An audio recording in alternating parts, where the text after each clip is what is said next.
thank you for being with us. I'm Mary Yanez, the director of the Senior Adult Program at the El Paso Community College, and this is Mature Living. We have a great show planned out for you, interesting guests, organizations. We've just got it all set up for you so that you can learn about our community, how you can get involved, what are the needs out there for our seniors. And so we want to start our show by introducing you to Terri Rangel, who is the president of the Associates of Vietnam Veterans of America. It's Chapter 574, and it's an incorporated, so it's a nonprofit organization. It's really important to know that because anything you do or donate, it is a nonprofit organization. And they are part of Region 7, and the director, they serve for the AVVA. She serves on the National Board of Directors. Okay, so thank you for being with us, Terri. Good to see you again. Thank you, Mary. Thank you for having me. Good morning, everybody. We want to talk about the AVVA, and that is the Associates of Vietnam Veterans of America. Tell us a little bit about the history of AVVA. Well, let me tell you, we recently celebrated our 20th anniversary. And what had happened is all the spouses that are not Vietnam veterans, because the Vietnam Veterans an organization for those who served during that era, right? And then all the ones like myself, a spouse, we would help out and everything. And back then in 1989, they decided they were going to make them members, VVA members, but they had no voting rights. But they would help out with everything there was to about the chapters. Well, eventually in 1998, the IRS is the one that told them they exceeded the limit of non-veteran members. So they had to branch out by themselves, but still be like a sister organization to the VVA. So they did. They eventually, in 1999, the AVVA members, which were then back VVA members, became AVVA. They became incorporated, and that's how it came to be. Super. And so you're supportive of the Vietnam Veterans Associations, but you are spouses, you help with activities, and you support the mission. What is your mission and vision for your organization? It's very simple, okay? Our mission is that we support the veterans and their families through any programs and projects and education. And then our vision is to create a better life for them, for the veterans and their families, by again, through all the programs that we have. Very good. So you've been around quite a bit. Our show is 30 years old, so you're just coming right behind us here. And so in this community. And so tell me a little bit of some of the activities that you've held and your membership, really important. Okay, our membership is, you can go through our website to download the application, and you don't have to be a Vietnam veteran, or you don't have to have anybody that's associated with a Vietnam veteran. So long as you have veterans in your heart, you can become a member, okay? And then if you go to, like I said, our website, avva.org, you can download the application and fill it out and send it in. If you can't make the full payment, you can make installments, to be able to become an AVVA member. What's rewarding about VVA that I love, for example, I've worked for the Army 32 years. So soldiers and veterans are in my heart, and I love highlighting them, helping them, and whatever it is that we can do for them and their families, right? So if you join us, you join a passionate group. And one of the proud things that I can tell you, our group, Chapter 574, is a nonprofit, and it's the only one in Texas out of the 33 AVVA members in Texas. Ours is the only one that's incorporated.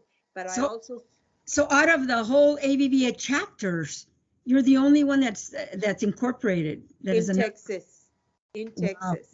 Because we have over close to 10,000 members across the country through all the states. And as Region 7, we come under Louisiana, Texas, Oklahoma, and Arkansas. Okay. And one of the biggest things, because when these AVVA members joined, back then, they're about the same age as our BVA members. So some of them are not as active as they used to be when they first joined.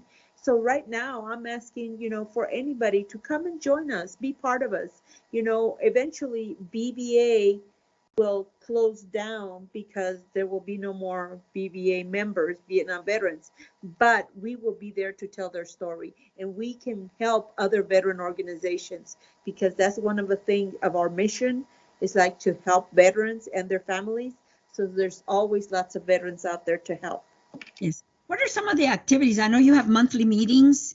Yes, we have our monthly meetings, and it's usually every Saturday. Not every Saturday, I'm sorry, the last Saturday of the month.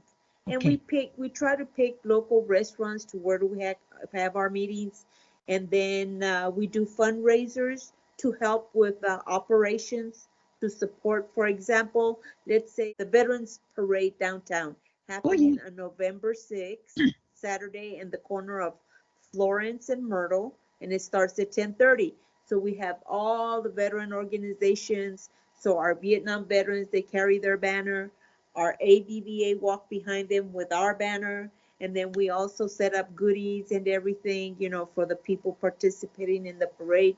And it's only by donation. So you could get to drink coffee and juice. We have waters and Cokes, that type of thing. So that's one of the things that we do.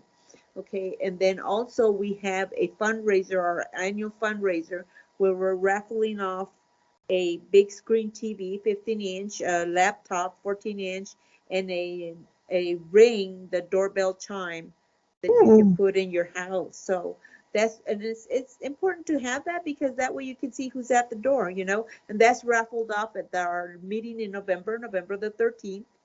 And the other one that we have is we're going to have a Christmas party.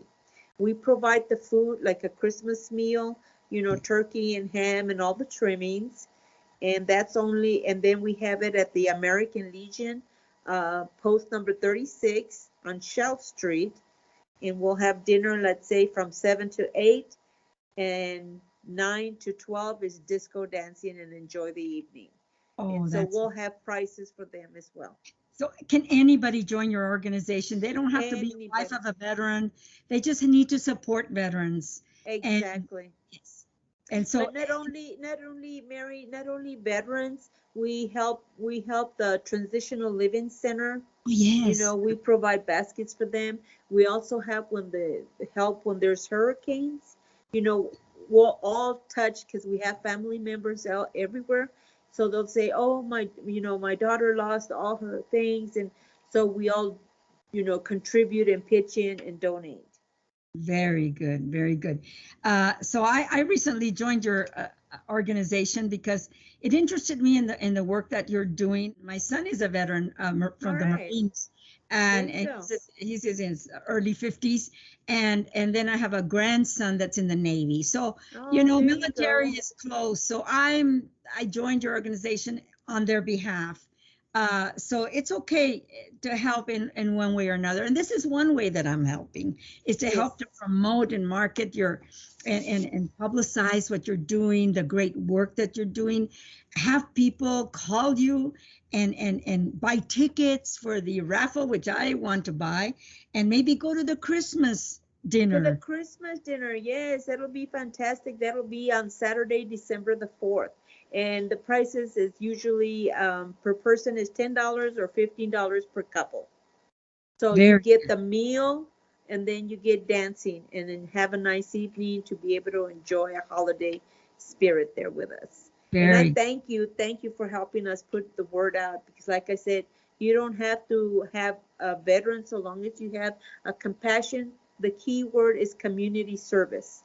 That's what we're trying to do, is a community service to people out there. Very good. Now we want to give your phone number, how they can get a hold of you. If you have an email, maybe, a text message, so you'll know that people are calling to either join your organization. There's a brochure that you give out. You can mail it to them.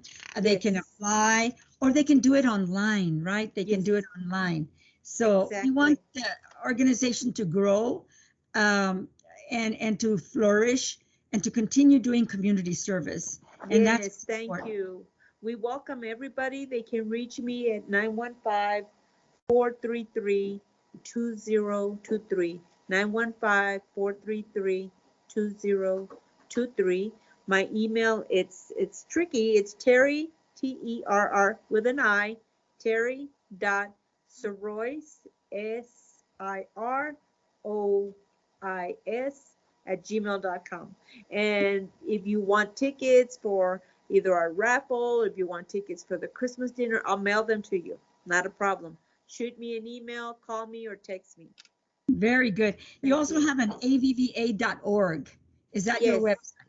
The website, that's the national website, avva.org, and you'll find me under Region 7, because I'm one of the directors for the region, and that way you can tap on that, and it's got my email on there. Also, you can download the application, and if you have any questions about anything, give me a call. I'll be more than happy to help you. And you know, it's important that women, the wives of our service members, are doing great things, and they're continuing to work as associates of the Vietnam Veterans of America. So thank you to everybody. But one thing I do want to make clear, okay, this organization is not just for women.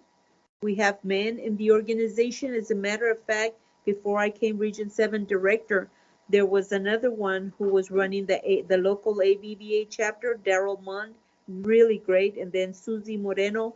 And then we had Bon Nelson. He was also one of the presidents. And so I look for new blood.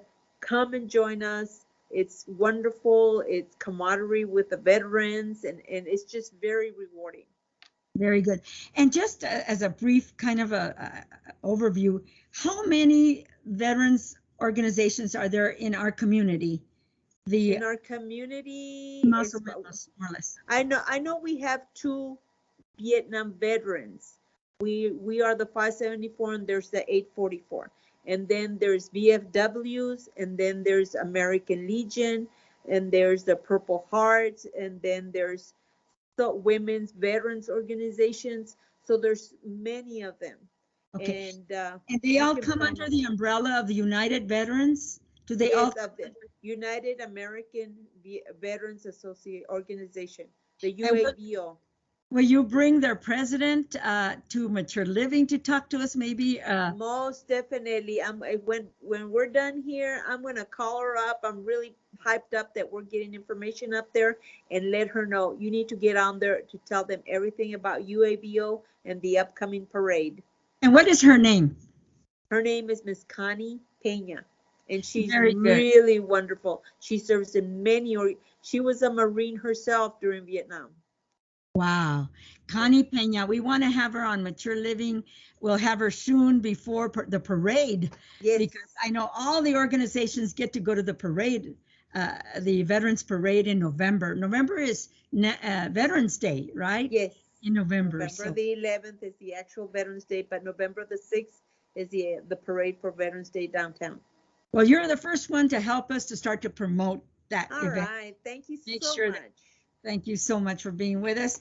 We have given your phone number. We've been talking with Terri Rangel, and she's the president of the Associates of Vietnam Veterans of America, the AVVA, we call it, at Chapter 574, a nonprofit. So make sure you support them in their activities and trying to raise money to support all the other veteran organizations of Vietnam veterans. Thank you kindly. Well, stay with us. We'll be right back with more guests. We have the fire department, the El Paso Fire Department representatives that are going to be talking to us about devices for the safety of persons that are deaf or hard of hearing. So don't go away.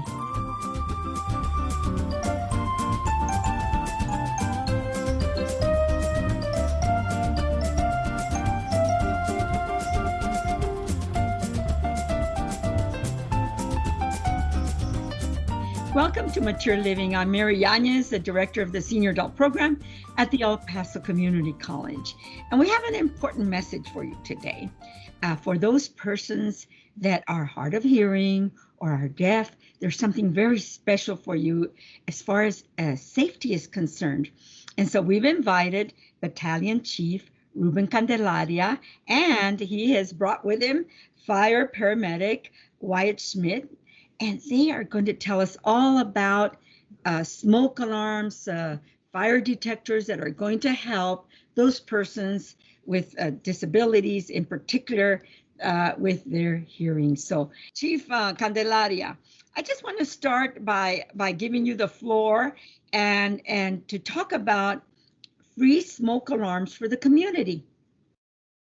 Yes, Mary. So one of the fire department's missions is to provide smoke alarms to the community within the city limits.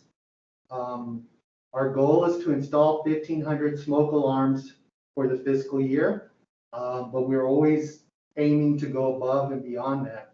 So the more we can install, the better for the community. Our smoke alarms are 10-year life smoke alarms from the data manufacturer. So once we install them, they're good for 10 years from the data manufacturer. This is intended for residences. We don't do apartments. That should be the apartment owner's purview to get those installed. Our aim is to try to get the smoke alarms to those communities that are in need. So it's real simple. They can reach out to us. We'll come on out, we'll schedule them, and we'll install them. It's really important. This is a program that we're really passionate, we're really pushing for, because construction methods for homes has changed. They're using lighter weight materials.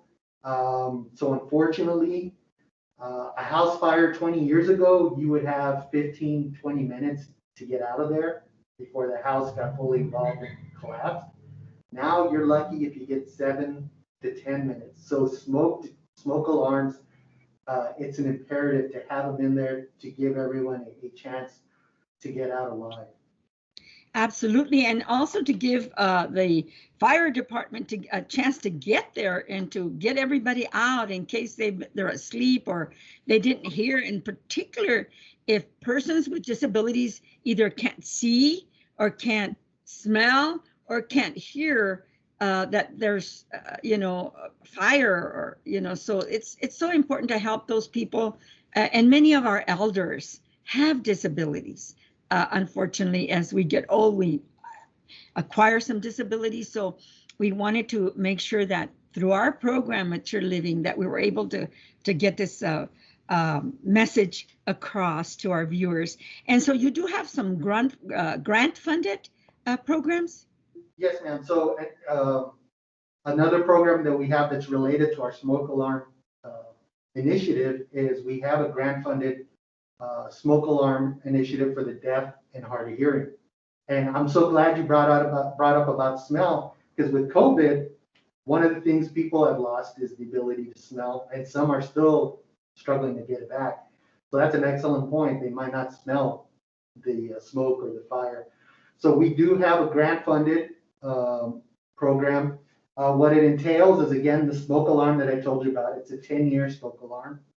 Along with that, we'll install a strobe so they can see it, visualize it, and then we have the bed shaker right here. Let me hold it up. Okay, and I think Wyatt is going to demonstrate for us. We have a little time, here right in the middle of the show. Go ahead, Mr. Schmidt. Go ahead and demonstrate for us some of the devices. There's 3 devices there, and he's going to start with that first one. So, how does that work? You're going to bring it forward, or is it going to be right from there? Yes, ma'am. I'll bring it forward for you if you would like. So this is a bed shaker alarm, or the deaf community alarm. People who can't hear, of course, cannot hear the audible on the regular smoke detectors. So we have this device that hears the smoke detector when it goes off. It has a digital readout that will state on it whether it's smoke or carbon monoxide, either one. So if they have a carbon monoxide detector in their home, it'll make them aware of that as well, tell them to get out. The bed shaker device actually vibrates in the bed when it alerts, There is an audible alert as well. And you can see the light on the top here. It actually has a strobe as well. So it's really nice because there's 4 different types of alarms: the vibrator, the audible, the strobe, and a digital readout as well.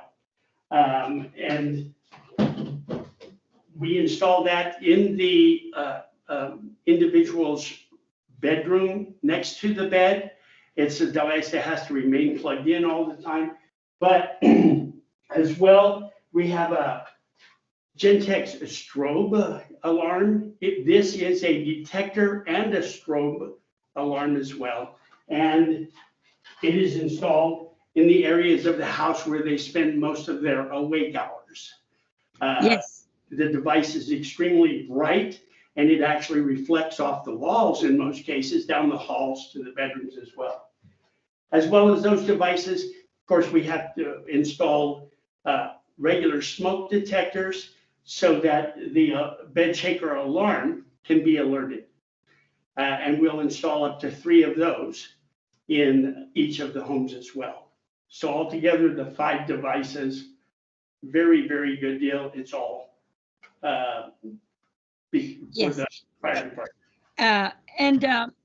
Mr. Schmidt, when you go to assess a home, do you recommend which one would be best, or what would be the best thing to, because there's going to be installation, there's going to be cost maybe incurred, and then later on we'll ask you in just a minute how to sign up. But what is involved in the installation, and how do people know which is the best one for them? Okay. Well, with the deaf community of hard of hearing, the system all comes as a package, the whole system. So we actually install all of it. And it's good for the resident. This way, their entire house is kind of covered. The bedrooms, their living area as well. The only place we do not install is in a kitchen. It becomes a nuisance alarm whenever you You're cooking. Whenever I burn my tortilla. Yes. Yes, ma'am.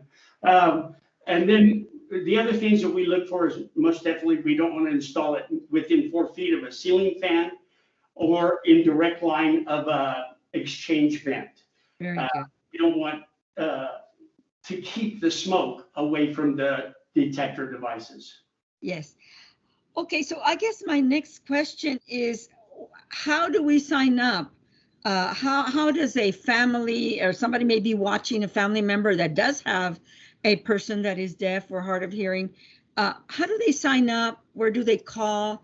And, to get these devices? Okay, so the easiest and simplest way is just to go to our website, elpasofire.org. The second icon is it will say smoke alarms.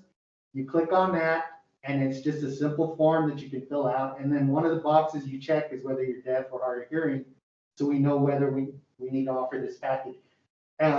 Even if you don't mark it, and we talk to you and we say, hey, you know what, you may benefit from this program, we'll go ahead and come out and install it. So the website, going to the website is the simplest, easiest way to go. It guarantees that all of us are going to get that request. The second option is if you're not computer savvy or don't have a computer, you can call 311. 311 has operators that are trained to enter that information and send that request for you. If you're deaf and hard of hearing, 311 also has the equipment to speak to you via text, and they can get your information that way and enter it and send it to us. Very good. There's a lot of organizations that might be interested in you going out to the community to demonstrate and to show them the possibility of helping someone, saving a life. In this community is so important, and we do very well about promoting good programs or grants or things that help our community, our families. So do you go out and speak to the community, to organizations? Yes, ma'am, we do. We have other initiatives that we promote. We do hands-only CPR classes for the community. We do community emergency response teams. We do neighborhood emergency response plans. home safety surveys, which is something when we go out and do a smoke alarm install, we also offer that service. We'll examine the house and any hazards. We'll tell you, hey, this isn't a good idea. Storage issues. So yes, we have a lot of initiatives. We're always outreaching with the community. I wanted to add, Mary, I forgot to mention, one of the main things everyone's always worried about. There is no cost involved with this. No cost. This is free to the public. There's no strings attached. We're not going to call you back. We're not trying to sell you anything. This is grant funded. This is over $300 worth of equipment that we're offering for free to help the deaf and hard of hearing. And then the smokes, we're also offering for free. There's no strings attached for that either. So I just want to put that out there because I know there's always the back of everyone's minds like, what's the catch? There's no catch. Very good. That is so good to know that all of this is provided by a grant that you all received, and it is for persons with that are hard of hearing, that are deaf. We want to save them. We want to make sure they're safe, and we also have to think about an exit plan, right, in our homes. So when you go there, is there a way that you can say what is depending on where the fire starts, what is your best way to get out? You have to crawl if there's a lot of smoke. So an exit plan for a family is really important, isn't it? Yes, ma'am. That's one of the things we'll also do.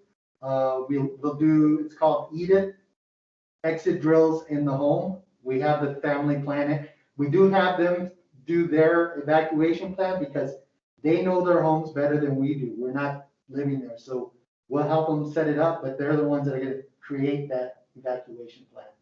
So would you like us to demonstrate this so you can see it? Yeah, real quick. We have a little bit of time left. I need to put batteries in that one.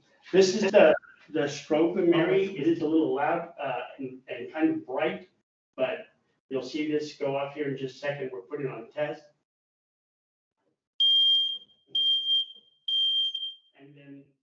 And here you can see that the device is actually shaking. That ought to wake anybody up. Yeah, very good devices. And the fact that, like the chief said, there is no cost to the public makes it an even better deal. So, yeah, that strobe light is pretty bright. I know that you kind of moved over and you were covering it, but we could see. Put that strobe light again real quick. okay. That's quite a bit of light. So someone that can't hear, they can certainly see that, and Yes. it reflects in the walls. Yes, ma'am. And that is. Yeah, I see. We've been talking with Battalion Chief Ruben Candelaria. We've been talking to Fire Paramedic Wyatt Schmidt. Thank you to the El Paso Fire Department, to all of you firefighters and professionals that keep us all very safe in our community.